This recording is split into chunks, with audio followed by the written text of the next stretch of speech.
Pemirsa, sejak 1 Januari 2025, pajak pertambahan nilai atau PPN 12% resmi berlaku. Presiden Prabowo Subianto menegaskan bahwa PPN 12% hanya berlaku atau dikenakan terhadap barang mewah saja.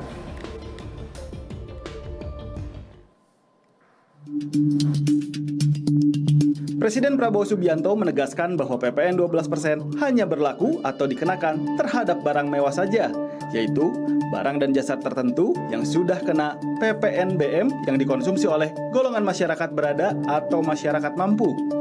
Hal itu diungkapkan oleh Prabowo usai melakukan pertemuan dengan Menteri Keuangan Sri Mulyani pada Selasa kemarin.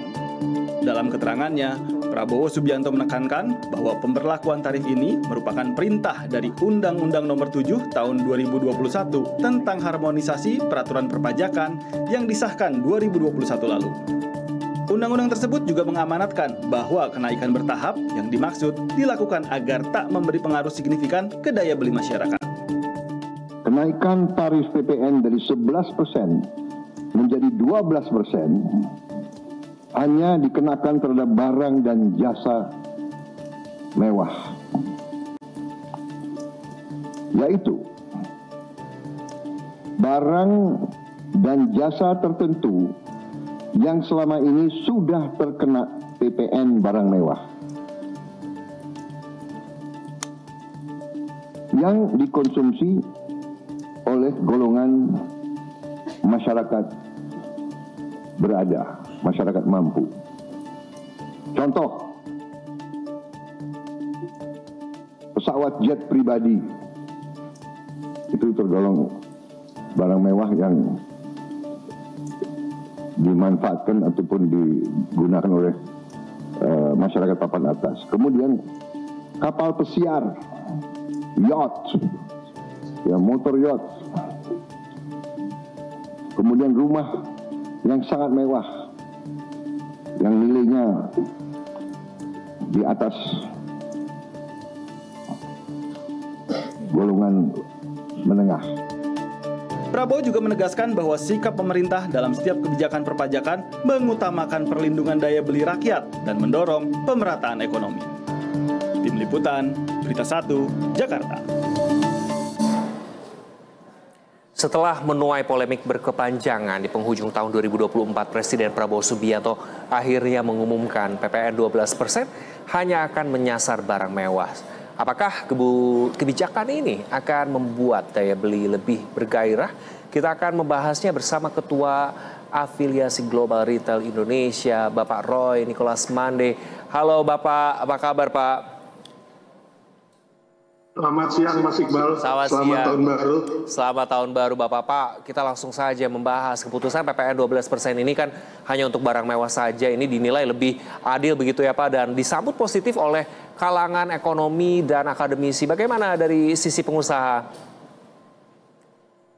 Ya, pertama-tama tentunya kami harus mengapresiasi atas langkah konkret yang dilakukan oleh pemerintah di penghujung.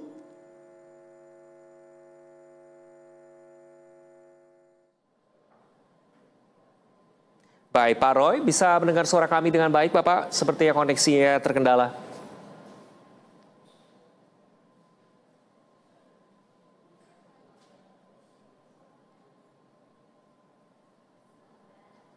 Baik.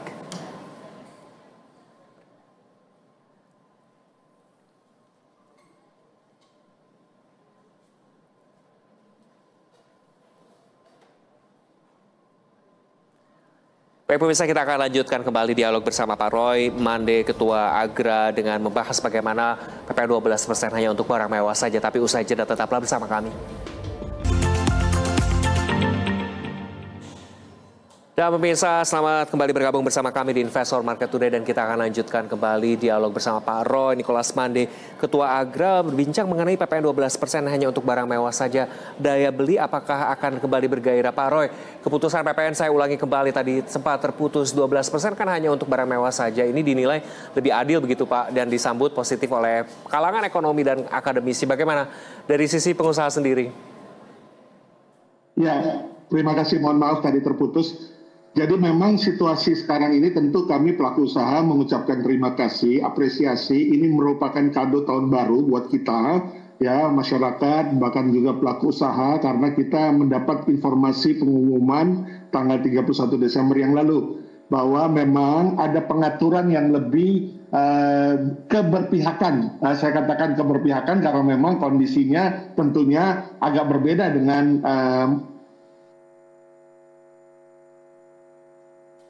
mengatakan bahwa yang tetap 11% itu akan tetap 11%, kemudian yang tidak ditanggung oleh masyarakat atau yang 0%, ya beberapa kebutuhan pokok itu tetap 0% dan juga hanya pajak barang mewah. Nah, tentu yang kami harapkan ke depan adalah definisi daripada barang mewah. Karena definisi barang mewah ini memang kemarin sudah disebutkan hanya seperti jet, pesawat private, pemakaian private jet, kemudian juga balon udara, kemudian juga kepemilikan senapan, senjata, ya, dan juga hal-hal yang sifatnya lebih spesifik, kondominium di bawah 30 miliar, ya, dan kondisi-kondisi yang memang itu hanya lapisan atas, sosial ekonomi status A+. Kita memang sudah mendengar itu, tetapi juga perlu memang suatu katakanlah penjelasan lebih detail lagi karena memang yang dikatakan barang-barang mewah itu memang tidak pernah disentuh oleh masyarakat mid level, bahkan juga masyarakat bawah. Jadi kita mau berharap bahwa yang dikaitkan dengan misalnya ini ada kondisi di mana masyarakat karena kesehatannya, kemudian BPJS-nya tidak bisa menanggung, ya, karena memang ketersediaan tempat atau ruang atau rumah sakitnya penuh. Nah, bagaimana mereka akan pindah ke rumah sakit yang katakanlah mungkin dikategorikan premium. Nah, ini apakah ada pengecualian seperti itu untuk mereka yang memiliki kartu BPJS? Jadi ada langkah-langkah yang memang berharap ini dapat dilebarkan atau diluaskan lagi. Langkah-langkah berikutnya yang ditunggu ya Pak, dan ini sekali lagi mungkin saya tekankan ini adalah keberpihakan dan juga kado tahun baru bagi para pelaku usaha dan juga seluruh kalangan masyarakat yang tidak terkena dampak dari PPN menjadi 12%. Pak, meski tidak serta-merta ditunda atau dibatalkan, kan PPN 12% ini menyasar barang mewah. Apakah sudah sesuai harapan seperti apa yang tadi Anda sebutkan? Ada juga barang mewah, termasuk juga balon udara, bahkan yang tidak pernah disentuh begitu. Apakah ini sudah melegakan atau di khususnya retail, apakah diwanti-wanti akan ada juga barang-barang yang masih nanti masuk kategori barang mewah begitu?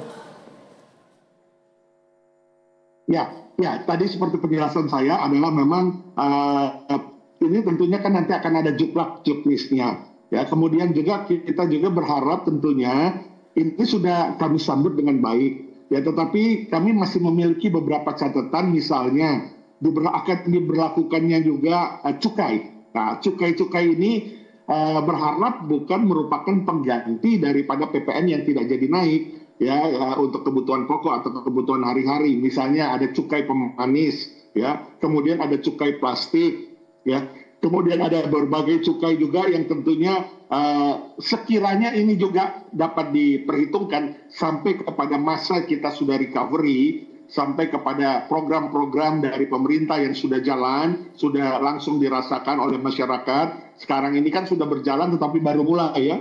Ya, tentunya ini kita masih berharap dapat juga itu ditunda atau disesuaikan, ya, cukai-cukai tersebut. Bahkan kita mau mendorong, libatkan kami pelaku usaha untuk juga mengurai daripada intensifikasi pajak itu sendiri. Ya, kami dapat memberikan catatan-catatan atau keadaan fakta lapangan, misalnya berkaitan dengan sektor kami. Kami masih berhadapan dengan underground ekonomi sebenarnya. Ya, kami masih berhadapan dengan import ilegal baju-baju bekas yang masuk. Kemudian import ilegal barang-barang palsu, barang-barang yang tidak original. Kemudian juga kita masih berhadapan juga dengan masuknya barang-barang makanan dan minuman yang lewat border, ya, pelabuhan-pelabuhan tikus misalnya. Nah, ini tentunya kita berharap kita dapat diikutsertakan supaya kita juga bisa memberi masukan. Misalnya diperlukan pengawasan melekat, ya, yang dulu pernah kita ada di Indonesia, pengawasan melekat melibatkan masyarakat ketika ada masyarakat yang melaporkan di Pelabuhan Tikus ada yang masuk barang-barang impor ilegal, maka masyarakat bisa diberikan awarding atau apapun yang sifatnya sebagai penghargaan, apresiasi. Dan ini langsung bisa ditindaklanjuti oleh pihak berwenang. Karena kita tahu lah bahwa memang Indonesia ini sangat luas ya. Keterbatasan daripada personel aparat wewenang atau aparat pejabat yang berada di pihak berwajib tentunya terbatas. Ya, bea cukai juga terbatas. Nah ini pengawasan melekat ini juga menjadi bagian penting kita harapkan untuk mendukung melibatkan underground ekonomi selain hal-hal yang lainnya.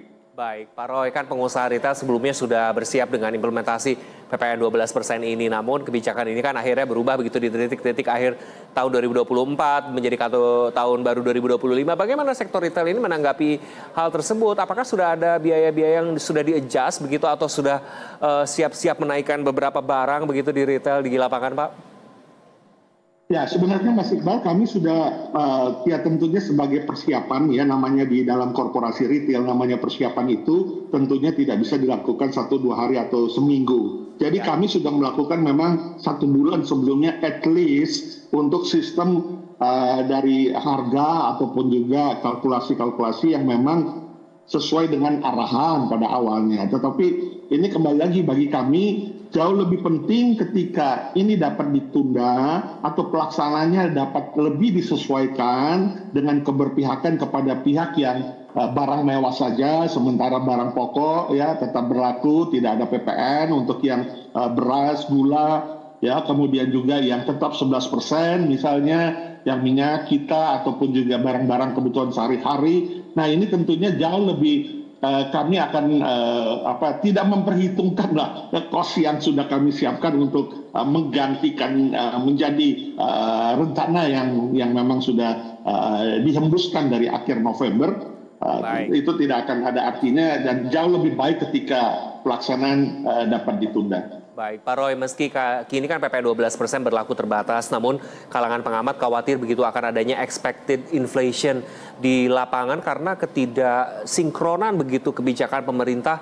Apakah sudah ada kenaikan harga bahan baku retail seiring gaduhnya isu PPN 12% ini kemarin? Ya, tentu kami terus menyoroti akan kementerian atau lembaga terkait, badan terkait yang bertanggung jawab dalam hal ketersediaan. Apalagi kita tahu bahwa tanggal 1 Maret kita sudah memasuki bulan suci Ramadan, puasa dan menuju ke Lebaran, hari Idul Fitri. Dan tingkat konsumsi masyarakat biasanya tertinggi hampir sekitar 55-60% itu di musim Ramadan atau di Lebaran. Nah, jadi kita berharap tentunya kepastian daripada ketersediaan produk ya yang berkaitan dengan kebutuhan pokok terutama itu memang betul-betul dapat dikonkretkan. Kami sudah mendengar ada pihak yang tentunya juga sudah firm menyatakan bahwa tidak akan ada impor dan sudah jelas memang bisa terpenuhi. Tetapi masih ada instansi juga yang mengatakan bahwa justru ini sedang susut ya produksi sehingga kondisinya ini kemungkinan besar akan berfluktuasi harga. Ya kita tahu hukum ekonomi mengatakan ketika demand-nya sama atau tetap atau meningkat dan supply-nya tetap atau menurun maka harga pasti akan naik. Nah ketika kenaikan harga maka itu pasti seimbang dengan tingkat inflasinya juga pasti akan naik. Nah tentunya ini bagaimana sinergisitas antara lembaga, badan, kementerian dan juga pelaku usaha ini tentunya perlu betul-betul sinergi ya dalam menghadapi situasi atau kondisi ini dan bagaimana meyakinkan kepada masyarakat melalui informasi yang satu yang memang betul-betul itu juga akurat, bukan indikator sehingga kita semua dapat menjalankannya dengan baik. Baik, Pak Roy, dengan PPN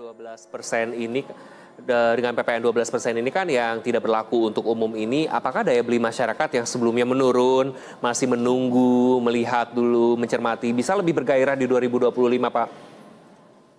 Ya, jadi Mas Iqbal, berkaitan dengan PPN ini memang berbeda dengan kondisi yang kita sebutkan tadi produktivitas ya supply chain atau ketersediaan pangan yang memang harus tetap ditanggungjawabkan tentunya oleh pemerintah dan juga ini sedikit berbeda dengan bagaimana daya beli.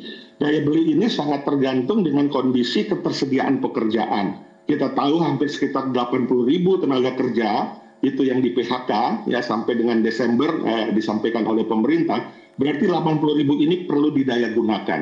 Ya, apakah juga diciptakan ya kita dalam beberapa hari lagi kita akan jalankan misalnya yang makan gizi gratis ya, makan gizi bergizi itu untuk ibu hamil dan anak-anak. Nah, apakah mereka bisa diserap mereka yang di PHK ini sehingga mereka betul-betul terdata dan memang memiliki pekerjaan sehingga memiliki daya beli. Kemudian mereka yang mid levelnya turun. Bagaimana program daripada kewirausahaan itu dapat digelontorkan di seluruh wilayah Indonesia, tingkat provinsi, kabupaten, hingga kecamatan, sehingga memang ini dapat memberikan dampak yang baik sekali untuk mid level yang turun. Nah, ini berkaitan untuk menjawab daya beli, karena daya beli ini hanya satu jawabannya, yaitu dari productivity. Ketika productivity daripada masyarakat atau konsumen itu naik kembali, ya, atau terjawab atau memiliki solusi, maka itu pasti akan memiliki effort atau akan memiliki output di daya beli yang akan lebih baik. Dan kita berharap tentunya dengan kebijakan yang kita apresiasi kepada pemerintah untuk mengatur kembali ya PPN ini, ada yang tidak naik memang atau yang tetap tidak dikenakan maupun juga yang hanya barang mewah, ini kiranya akan menggerek ekonomi kita, supaya ekonomi kita tentunya harapan kita semuanya di 2025 ini harus lebih baik dari 2024. Baik, Pak Roy, dengan PPN barang umum tetap 11%, kemudian ditambah 15 stimulus begitu yang sebelumnya diumumkan seperti diskon tarif listrik, apakah ini menjadi obat paten begitu Pak untuk mendongkrak daya beli lagi-lagi untuk daya beli masyarakat ini? Nah, ini juga sangat baik pertanyaannya Mas Iqbal. Jadi kembali lagi kaitan productivity yang tadi saya sampaikan, bagaimana way out daripada rekan-rekan saudara kita yang ter-PHK ini harus bisa diserap. Misalnya ya tadi saya contoh ya program makan gizi gratis itu kan jalan semua serentak seluruh provinsi. Kemudian juga bagaimana ketersediaan supaya harga itu tidak naik, tidak menimbulkan inflasi, ketersediaan barang-barang yang pokok, dan juga yang kaitan stimulus. Nah, stimulus ini tentunya harus seimbang dengan kondisi recovery daripada konsumen atau masyarakat. Nah, berharap tentunya ketika hanya 2 bulan, itu kita sudah mengapresiasi tentunya. Tetapi bulan Maret itu adalah puncak daripada belanja masyarakat. Ya, kebutuhan untuk memasuki bulan suci Ramadan dan juga Lebaran, ini biasanya silaturahmi dan mudik dan lain sebagainya itu membutuhkan biaya. Dan otomatis berharap bahwa dengan adanya diskon listrik, kemudian juga ada bantuan dan lain sebagainya, itu tetap berjalan minimal sampai pertengahan tahun atau 1 semester ini. Baik, Pak, bagi pengusaha PPN 12% yang hanya satu dari kebijakan yang membebani sektor usaha begitu ya. Apakah ada tantangan lain yang sebetulnya dikira membebani keberlangsungan usaha di 2025 ini yang tentu dimulai dengan optimisme yang sangat besar begitu? Ya tentunya apapun juga yang namanya tantangan pasti tidak akan pernah berakhir, apalagi geopolitik yang kita lihat yang belum selesai, kemudian supply deficit chain, kemudian juga climate change, ya berbagai hal yang sudah diungkapkan di berbagai tulisan dan media tentunya. Tetapi yang paling penting adalah bagaimana daya tahan kita. Bagaimana juga daya tahan ini berarti berbicara bagaimana kita punya contingency plan. Kita punya mitigasi plan. Kita berharap tentunya mitigasi atau kontingensi yang biasa dilakukan oleh korporasi seperti retail itu selalu pasti ada kontingensi plan setiap proyek atau setiap program yang akan dilakukan. Kami berharap pemerintah juga harus kuat melakukan mitigasi atau kontingensi karena perjalanan kita ini tentunya masih baru tanggal 2 ya Januari ya. Jadi ini 2025 sangat panjang, 360 lebih hari. Jadi bagaimana mitigasi ini dan juga mendengarkan pelaku usaha dan masyarakat, bagaimana situasi kondisi fakta dengan situasi yang ada ini sangat diperlukan. Baik, Pak, terakhir memasuki 2025 ini kan dengan PPN 12% yang terbatas, bagaimana harapan dan outlook sektor retail di 2025 ini? Apakah bergerak ke arah optimistis? Ya, kami optimis karena tentunya apa yang kami suarakan ini kami berterima kasih kepada kementerian, kepada lembaga, bahkan kepada Presiden sendiri yang juga sudah mengumumkan langsung. Kita tahu bahwa sektor retail di awal tahun 2023 itu sempat kepada angka 5,2-5,3%, kemudian susut menjadi 4,7-4,8 ketika kita deflasi 5 bulan berturut-turut setelah Ramadan tahun lalu. Dan kita berharap tahun ini tentunya akan lebih baik ya. Karena kondisinya walaupun kita tahu bahwa ini masa daripada Lebaran ini kan lebih cepat ya. Jadi bulan Maret, April kita sudah merayakan.